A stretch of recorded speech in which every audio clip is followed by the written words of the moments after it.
Hello dear NEET students, questions का ही time है यार। क्वेश्चंस ही करते रहिए, लेकिन सॉल्व क्वेश्चंस पे ध्यान दीजिए। This is not the time to go for unsolve questions.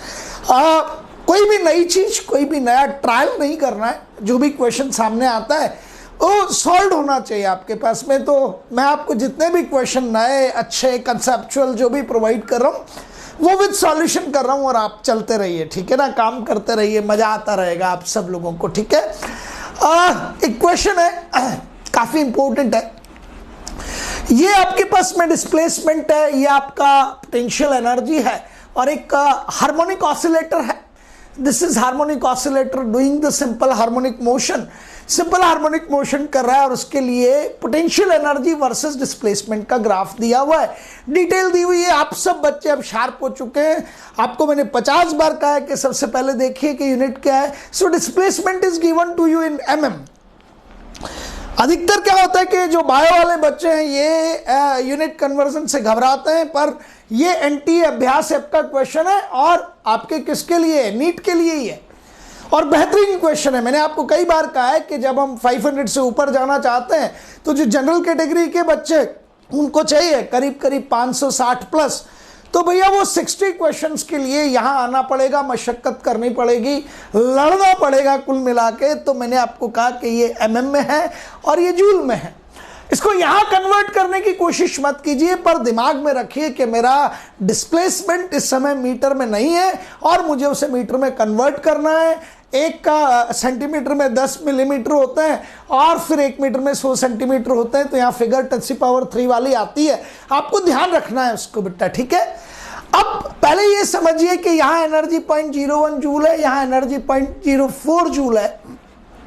ये ग्राफ से आपका एग्जामिनर पूछता है कि स्प्रिंग कांस्टेंट की वैल्यू कितनी होगी, और आपको ऑप्शंस दे रखे हैं 10⁻² Newton per metre spring constant के आएगा, तो न्यूटन पर मीटर में ही ये कंफर्म है। 10⁻² Newton per metre, 150 newton per metre, 66.7 Newton per metre, 3 × 10⁻² Newton per metre.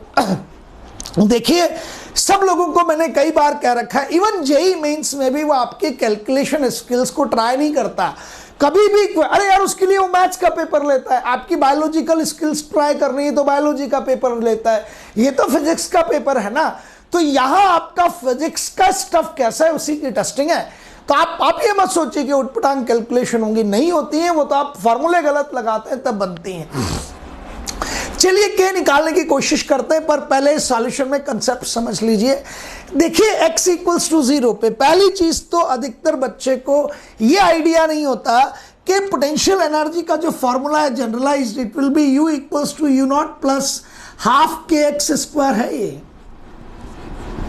अब ये U0 कांस्टेंट है, ये U0 आपका 0 भी हो सकता है, ये पॉजिटिव भी हो सकता है और ये नेगेटिव भी हो सकता है। x आपके पास डिस्प्लेसमेंट है, कि आपके पास में कई बार इसका नाम आप स्प्रिंग कांस्टेंट कह दीजिए, कई बार इसे आप फोर्स कांस्टेंट भी कह सकते हैं, कोई प्रॉब्लम नहीं है। Either it is a force constant और it will be spring constant, it is one of the same thing. क्योंकि स्प्रिंग कांस्टेंट इसलिए पूछ लिया आपके एग्जामिनर ने क्योंकि हार्मोनिक ऑसिलेटर स्प्रिंग से रिलेटेड होगा यार, सीधी सी बात। अब आप कहते हुए U0 क्या है, तो आप ध्यान से देखो, समझना पड़ेगा आप सब लोगों को। जब मैं इस दोनों ही चीजें इंपॉर्टेंट है। मैंने U0 की वैल्यू के लिए कहा it can be positive, it can be negative और इट कैन बी 0। ये वाली वैल्यू, ये प्लस हो सकती है, माइनस हो सकती है, 0 हो सकती है। के हमेशा पॉजिटिव होता है, x का स्क्वायर करोगे पॉजिटिव आएगा। समझ गए आप मेरी बात को, ठीक है। अब मैंने आपको ये कहा कि यदि x को 0 रखो मींस डिस्प्लेसमेंट 0 है, तो जब x 0 होता है तो u किसके इक्वल आएगा? आपका U0 के इक्वल आएगा। Is that clear? तो जब भी आपके पास x 0 है, u की वैल्यू U0 के इक्वल आएगी, ये कंफर्म हो गया आपको, है ना। तो मैंने आपसे ये कहा कि इस जगह पर देखो, तो ये वो पोजीशन है जहां x 0 है। देखो इस समझ लेना यार, बाय वाले बच्चे बहुत ध्यान से समझ लेना, इस वाले x की वैल्यू पर ये आपकी पोटेंशियल एनर्जी है, इस x पर ये पोटेंशियल एनर्जी है, और आपका x का डिस्प्लेसमेंट का वैल्यू चाहे राइट वर्ड्स हो या लेफ्ट वर्ड्स हो, जब राइटवर्ड मींस दाईं तरफ आपका डिस्प्लेसमेंट है तो एक्स को पॉजिटिव, बाईं तरफ है तो एक्स को नेगेटिव लिया। लेकिन एक्स नेगेटिव है तब भी पोटेंशियल एनर्जी तो पॉजिटिव ही आई, एक्स नेगेटिव है तब भी पोटेंशियल एनर्जी पॉजिटिव ही आई, एक्स पॉजिटिव है तब भी पोटेंशियल एनर्जी पॉजिटिव है। लेकिन जब एक्स जीरो है तब भी कोई पोटेंशियल एनर्जी है। और ये पोटेंशियल एनर्जी कौन सी है कि आपके पास में ये मीन पोजीशन पे भी जब कहीं कोई डिस्प्लेसमेंट नहीं है तब भी आपके हार्मोनिक ऑसिलेटर में कोई एनर्जी है, and it is not because of what displacement. और के का लेना देना किससे है, तो आपका स्प्रिंग कांस्टेंट हो या फोर्स कांस्टेंट हो, दैट इज बीइंग रिलेटेड। ये वाला जो पोर्शन है पोटेंशियल एनर्जी का एसोसिएटेड विद के, ये काम करता है when you get displaced from mean position. जब आप मीन पोजीशन से क्या हो जाते हैं, डिस्प्लेस हो जाते हैं। समझ लिया आपने इसको। तो मैं मीन पोजीशन से यदि डिस्प्लेस नहीं होता हूं तो मेरा डिस्प्लेसमेंट जीरो है, और डिस्प्लेसमेंट जीरो है तो ये वाला पोर्शन कितना होगा आपका, जीरो। ये पोर्शन कब आता है, जब x जीरो ना हो, और ये पोर्शन डिपेंड ही नहीं करता x हो या नहीं हो, ये तो जिंदा है, और ये पॉजिटिव भी नेगेटिव भी और जीरो हो सकता है। तो ये तो एक जनरल फॉर्मूला था, बता दिया मैंने आपको। और x के केस में यहां देखोगे x की वैल्यू जीरो है तो आपका ये जो वैल्यू है ना u का, दैट इज u जीरो, ये पॉजिटिव है यहां पे। ठीक है, समझ गए सर हम आपकी बात को। थोड़ा सा आगे भी ले चलता हूं आपको, ध्यान से समझना। डिफरेंशिएशन सभी को आता है आपको, हाफ के एक्स स्क्वायर, इसको डिफरेंशिएट करूं तो आपको पता है कि ये du बाई डी एक्स आएगा, और du बाई डी एक्स की वैल्यू u जीरो का डिफरेंशिएशन तो जीरो हो जाएगा, प्लस हाफ के की जगह के एक्स स्क्वायर का डिफरेंशिएशन 2x आ जाएगा, that will be equals to k x. और आपको पता है कि फोर्स किसके इक्वल होता है, force is equals to minus du by d x. इसलिए बता रहा हूं डियर स्टूडेंट्स के इस कंसेप्ट पे क्वेश्चन आ सकता है। तो मेरी इच्छा है कि आपका क्वेश्चन ठीक हो जाए यार, ये केन प्रकार। तो आपने कहा ठीक है sir, f is equals to du by d x कितना आया, के एक्स माइनस, और du बाई डी एक्स की वैल्यू के एक्स। और जब भी बेटा f equals to minus k x होगा, मोशन कौन सा होगा, SHM होगा। तो ये u जीरो पॉजिटिव हो या नेगेटिव हो या जीरो, फर्क नहीं पड़ रहा, क्योंकि इसका डिफरेंशिएशन जीरो हो जाता है, तो f की वैल्यू हमेशा माइनस के एक्स आ जाती है। देखो du बाई डी एक्स में इसका रोल ही नहीं है, और f किसके इक्वल है, minus du by d x के। ठीक है, ये बात तो समझ आ गई सबको। अब मैंने आपसे ये कहा कि ये जो वैल्यू है 0.04 जूल, ये x is equals to plus a है। मैक्सिमम डिस्प्लेसमेंट जिसे आप एम्पलीट्यूड कहते हो, ये x is equals to minus a है, ये एम्पलीट्यूड है। और यह एम्पलीट्यूड कितना दे रखा है आपको, it is given to you as 20 mm। Is that clear, ये 20 mm है आपका। ठीक है, अब इस 20 mm की वजह से ये एम्पलीट्यूड मैक्सिमम है, तो इस समय आपकी पोटेंशियल एनर्जी भी मैक्सिमम आ गई। मैक्सिमम डिस्प्लेसमेंट मतलब एम्पलीट्यूड, और जब x equals to plus a है तो आपकी ये रहा, ये x equals to plus a means plus 20 here, but plus 20 mm, ये यहाँ पे माइनस 20 mm, समझ जाइएगा। तो आप मुझे यही तो कहोगे उस समय पोटेंशियल एनर्जी 0.04 जूल है। तो ये जो एनर्जी आपकी 0.04 जूल है, इसमें 0.01 का भी तो रोल है यार, है या नहीं है, बोलो जल्दी से। Is that clear?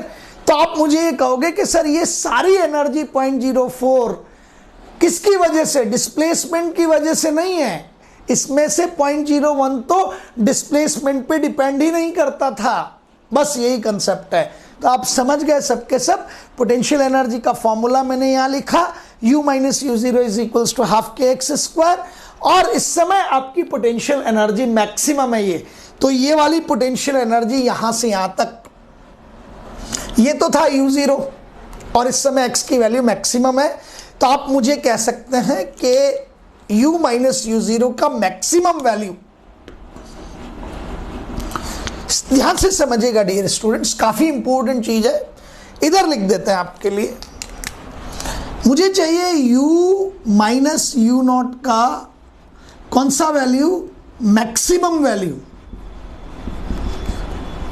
Is equals to क्या होगा, हाफ के एक्स की जगह क्या लिख दोगे, या तो प्लस है, अरे भाई हाफ के एक्स सबसे ज्यादा, तो आपके पास ये वैल्यू ज्यादा आएगी, तो इसको आपने उठा के कर दिया half k a square, half k a square, that's over.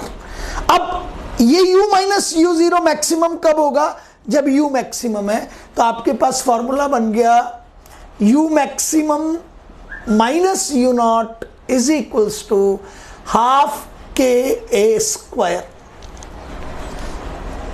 यहां क्या था,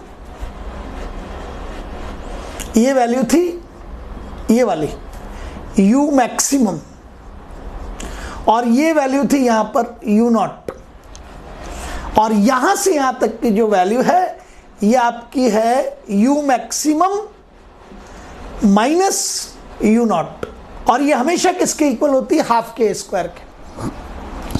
अब आए वाले इसको याद कर लेते हैं, ठीक है ना, आप याद कर सकते हैं, पर मैं कहूंगा समझ कर याद कीजिए।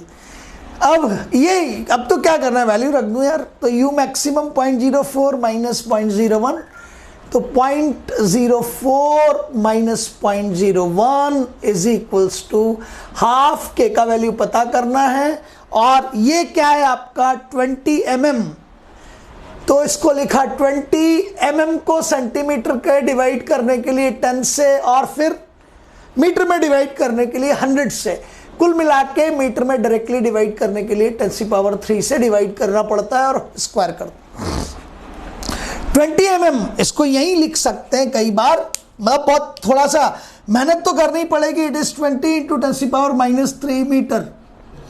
तो ये भी ऐसा ही सिस्टम में, ये भी ऐसा ही सिस्टम में, ये रहा, ये हो गया आपके पास में इट इज 0.03, हाफ के ऊपर हो जाएगा 400, नीचे हो जाएगा 10⁻⁶।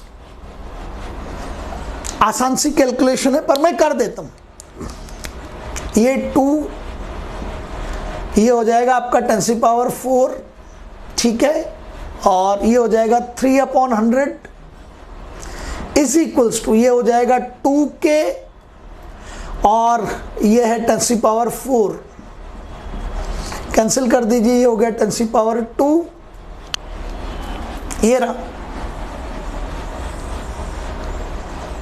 तो k की वैल्यू आ जाएगी 3/2,